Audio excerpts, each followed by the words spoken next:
இன்னைக்கு நம்ம பார்க்க போறது பருட்டோ எபிசோட் 236. புனாட்டோ கிளானை சேர்ந்த அந்த பெரிய ஷிப் வந்து இவங்களை நோக்கி வந்துகிட்டு இருக்கு. அவங்க நார்மலான ஆட்ல இல்ல போலன்ற மாதிரி கவாக்கி கேட்கும்போது அவங்கள பத்தின எந்த ஒரு இன்ஃபர்மேஷனுமே எங்க கிட்ட கிடையாது. புனாட்டோ கிளானை சேர்ந்தவங்க வச்சிருக்க இந்த ஃபயர் பவர் வந்து மிஸ்டி வில்லேஜ்ல இருந்து திருண்ண டெக்னாலஜி வச்சு தான் அவங்க கண்டிப்பா உருவாக்கி இருக்கணும். அப்ப இந்த விஷயம் ரொம்பவே காம்ப்ளிகேட்டட் தான் போல அப்படின்ற மாதிரி பூட்டான் சொல்ல, பருட்டோ, கவாக்கி, பூட்டான் நீங்க 3 பேருமே அந்த போர்ட் பக்கத்துல போயிட்டு எதனா ஒரு இன்ஃபர்மேஷன் கிடைக்குதான்ற மாதிரி செக் பண்ண சொல்லுவான். மத்த எல்லாருமே சாரடான் மீட்ஸ்கி வரதுக்காக வெயிட் பண்ணிக்கிட்டு இருக்கோம். இன்னொரு பக்கம் டிங்கியோட டீம் இருப்பாங்க. இந்த மாதிரி ஃபுட்டானோ சேர்ந்த கிளான் மெம்பர்ஸ் எல்லாருமே அந்த இடத்துல மெயின் யூனிட் வந்து கெம்பு போட்டு தங்கியிருப்பாங்க இல்லையா. அது மட்டும் இல்லாம இவங்க வேலைக்காக வந்து அந்த மைன்லயுமே நிறைய பேரை பிடிச்சி வச்சிருப்பாங்க. அந்த இடத்துல மொத்தமா 20 பேர் இருக்காங்கன்ற விஷயம் எல்லாத்தையுமே நம்ம டெங்கி வந்து ஆல்ரெடி அனலைஸ் பண்ணி வச்சிருப்பான். அந்த ஆஸ்திரேலியா எல்லாரையுமே நம்ம காப்பாத்தினாலுமே அவங்க எல்லாரையுமே கூட்டு போக நமக்கு ஒரு பெரிய கப்பல் தேவைப்படுது. சப்போஸ் அவங்களை கூட்டு போகும்போது இந்த மெயின் யூனிட் நம்மள பாத்துட்டாங்கன்னா இவங்களுமே நம்மள அட்டாக் பண்ண ஆரம்பிச்சிருவாங்க.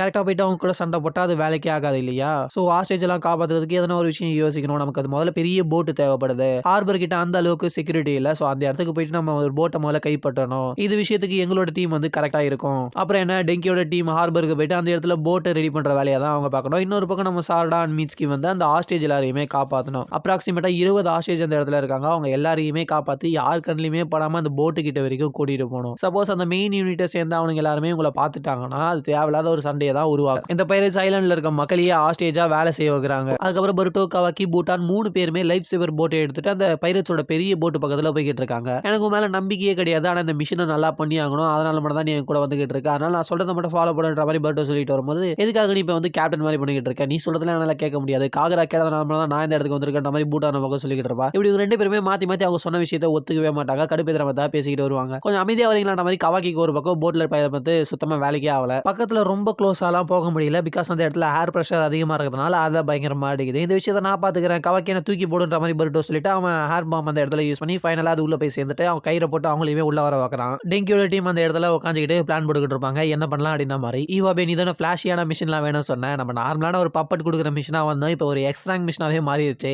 இந்த மிஷின்ல சக்சஸ்ஃபுல்லா ஆனாய் போனாலே ரொம்பவே லக்கியான விஷயம் தான். ஈவாபே அண்ட் மெட்டல் நீங்க 2 பேருமே போயிட்டு அந்த சோல்ஜர்ஸை கவனிச்சுக்கோங்க. அந்த போட்டை கண்ட்ரோல் எடுக்கிற விஷயம் எல்லாத்தையுமே நான் கவனிச்சுக்கிறேன்ற மாதிரி அந்த இடத்துல டெங்கி சொல்றான். அந்த பைரேட்ஸ் எல்லாருமே ஒரு இடத்துல உட்காந்துக்கிட்டு குளிச்சுட்டு இந்த செலிப்ரேட் பண்ணிக்கிட்டு இருக்காங்க. பிகாஸ் இந்த ஐலாண்டை வந்து மொத்தமா அவங்க கைப்பற்றிட்டாங்க இல்லையா. அந்த லீஃப் நோவிஸ் குழந்தை பசங்களா இருந்தாங்க இல்லையா, அவங்களாம் நான் பார்த்துட்டேன்ற மாதிரி சொல்ல உடனே அவங்கள போய் பிடிங்க. அவங்கள பிடிச்சினா லேண்ட் ஆஃப் வாட்டர்லாம் நம்ம நிறைய நெகோசியேஷன்லாம் பண்ணலாம். அந்த லீஃப் ஷினோபி சின்ன பசங்களும் அதுக்கப்புறம் கோல்டு எல்லாமே நமக்கு தான். இதில் எல்லாத்தையுமே டென்மாக்கு கிஃப்டாக கொடுத்தனா டென்மாவோட டீமுக்கு நான் வந்து லீடரா மாறுவேன்ற மாதிரி அவன் சொல்லிக்கிட்டு இருக்கான். இன்னொரு பக்கம் ஆஸ்டேஜ் எல்லாருக்கும் ஒரு பயமாவே இருக்கு. பிகாஸ் அவங்க எல்லாரையுமே பைரட்டா மாத்திருவாங்க அப்படின்னு சொல்லிட்டு டென்மாவோட யூனிட்ல நம்மள ஆட் பண்ணிட்டாங்கன்னா அது ரொம்பவே மோசமான விஷயம். அதுக்கப்புறம் நம்மளே நாட்டுக்கு எதிரியா மாறிடுவோம். அவங்க நம்மளை கொல்ல ஆரம்பிச்சிருவாங்க. அதுக்கு நம்ம இந்த இடத்துல இப்பயே செத்துலான்ற மாதிரி பேசிக்கிட்டு இருக்காங்க. இன்னொரு பக்கம் டென்மா வந்து அவங்க ஆட்குள்ளேயே ஒருத்தவன் டெத் மேட்ச் சண்டை போட்டு அவனை கொன்னுடுறான். அப்பதான் ஒருத்தன் வந்து அந்த இடத்துல இன்ஃபார்மே பண்ணுவான், இந்த மாதிரி நம்ம தலைவரை வந்து காப்பாற்றி கூட்டிட்டு வந்துகிட்டு இருக்காங்க. அது மட்டும் இல்லாம லேண்ட் ஆஃப் வாட்டரோட ஃப்ரண்ட் லைனையுமே அவங்க வந்து டிஸ்ட்ராய் பண்ணிட்டாங்க. எனக்கு நல்லாவே தெரியும் என்னோட அண்ணன் வந்து திறமைசாலி அப்படின்ற மாதிரி அந்த இடத்துல டென்மா சொல்லிக்கிட்டு இருக்கான். தங்க வேலையெல்லாம் அப்புறம் பார்த்துப்போம், முதல்ல என்னோட அப்பாவை போய் பார்ப்போம் அப்படின்ற மாதிரி அந்த இடத்துல டென்மா சொல்லிக்கிட்டு இருக்கும்போது அவங்க கூட இருந்தவங்க வந்து கிளவுட் வில்லேஜ்ல இருக்க வெப்பன்ஸ் எல்லாமே ரொம்பவே கம்மியாக தான் இருக்கு. நம்ம இந்த நேரத்தை யூஸ் பண்ணி அவங்கள அட்டாக் பண்ணோம்னா நம்ம ஜெயிச்சு நமக்கு நிறைய வேல்யூ கிடைக்கும். அதுக்கப்புறம் நீங்க தான் இந்த மொத்த ஃபுனாட்டோ கிளானோட சேர்ந்த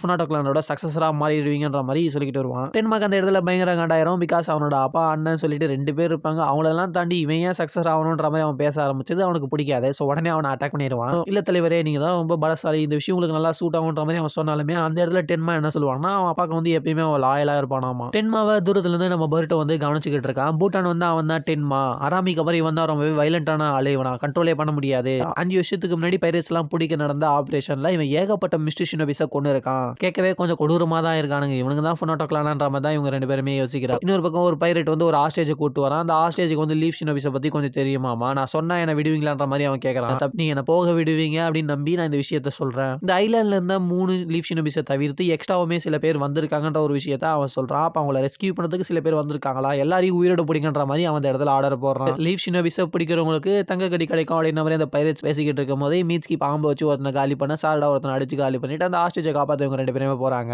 அதுக்கப்புறம் சாரடா மீட்ஸ்கி எல்லாத்தையும் அனலைஸ் பண்ணிட்டு உள்ள போயிட்டு இருக்க அந்த பைரேட்ஸை அட்டாக் பண்ணி முடிச்சுட்டு அங்க இருக்க ஆஸ்திரேலியா எல்லாருமே ஹார்பருக்கு போக சொல்றாங்க. நாங்க லீஃப் வில்லேஜ்ல இருந்து உங்க சேவ் பண்றதுக்காக வந்திருக்கோம் அப்படின்னு சொல்லிட்டு ரிசர்ச்சர் கிட்டயுமே பேசுறாங்க. இன்னொரு பக்கம் மெட்டல் டெங்கிலாம் கூட அங்க இருக்க பைரேட்ஸ் அட்டாக் பண்ணிட்டு போட்டை கண்ட்ரோல் எடுக்கிறாங்க. சாரடா மீட்ஸ்கி இவங்க எல்லாரையுமே கூட்டு போய்கிட்டு இருக்கும்போது அங்க சில பேர் வந்து அந்த ஆஸ்டேஜ் எல்லாத்தையுமே பிடிச்சிடுறாங்க. உங்க கூட இருந்தா மத்த எல்லாருமே எங்க, நீங்க அமைதியா இருந்தீங்கன்னா இவங்களை கொல்ல மாட்டேன்ற மாதிரி அவன் வாட்டர் ஜூஸ் வச்சு பிளாக்மெயில் பண்ணிட்டு இருக்கான். ஆஸ்டேஜுக்கு எதுவுமே ஆகக்கூடாது அப்படின்ற காரணத்துக்காக சாரடா அண்ட் மீட்ஸ்கி அந்த இடத்துல சரண்டர் ஆயிடுறாங்க. இதோட உங்க கதையை முடிக்கிறன்ற மாதிரி அந்த பைரேட் சொல்லிக்கிட்டு இருக்கும்போது பார்த்தா இது எல்லாமே சாரடாவோட கெஞ்சுச்சுல தான் நடந்துகிட்டு இருக்கு. அங்க வந்த பைரேட்ஸ் எல்லாத்தையுமே சாரடான் மிட்ஸ்கி அட்டாக் பண்ணி முடிச்சிடுறாங்க. மெயின் யூனிட் வரதுங்காடியே நம்ம ஹார்பருக்கு போய் ஆகணுன்ற மாதிரி எல்லாரையுமே கூட்டிட்டு போய்கிட்டு இருக்கா. இன்னொரு பக்கம் ஷிப்புக்குள்ளேயுமே சில பைரட்ஸ்லாம் இருக்காங்க இல்லையா, ஸ்மோக் பாம் போட்டு அவங்களையுமே காலி பண்ணிக்கிட்டு இருக்கான் டெங்கி. கீழே விழுந்து அந்த இடத்துல வாட்டர் ஸ்டைலை யூஸ் பண்ணி எல்லாருக்குமே சிக்னல் கொடுத்துருவான். உடனே அந்த பைரட்ஸ் எல்லாருமே துருச்சி வேக வேகமா ஓட ஆரம்பிச்சிருவாங்க அவன் பாஸை நோக்கி. நம்ம டெங்கி இன்னமும் அந்த போட்டை ஸ்டார்ட் பண்ண முடியாம கஷ்டப்பட்டுக்கிட்டு இருக்க. அந்த ஹாஸ்டேஜ்ல எல்லாமே ஒரு வழியா போட் உள்ள வந்து ஏறிடுவாங்க. எல்லாருமே சேஃபா வந்தாச்சு, இதுக்கப்புறம் கிளம்ப வேண்டியதான்ற மாதிரி யோசிச்சுட்டு இருக்கும்போது அந்த பைரட்ஸ் எல்லாருமே வேகமா எங்க போட்டை நோக்கி வந்துகிட்டு இருக்காங்க.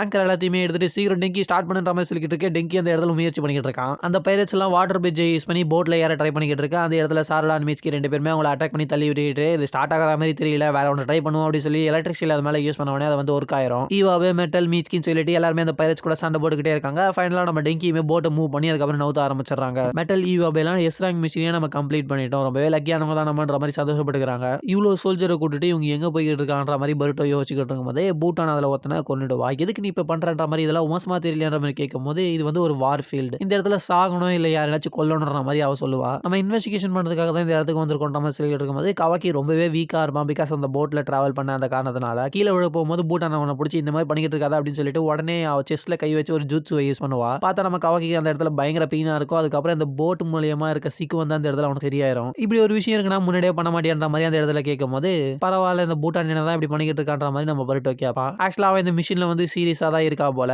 ஏன்னா அவ பனிஷ்மெண்ட் வந்து ஜெயில இருக்க டைம் வந்து குறையும் இல்லையா, அதனால அவ வந்து ரீசனுக்காக தான் எல்லாத்தையுமே பண்ணிக்கிட்டு இருக்கான்ற மாதிரி கவாக்கி சொல்றான். அவ சொன்ன வார்த்தைக்கான அர்த்தம் வந்து எனக்கு நல்லாவே புரியுது. ஒண்ணு நம்ம அவங்கள கொல்லணும், இல்ல அவங்க நம்மள கொன்னுடுவாங்க.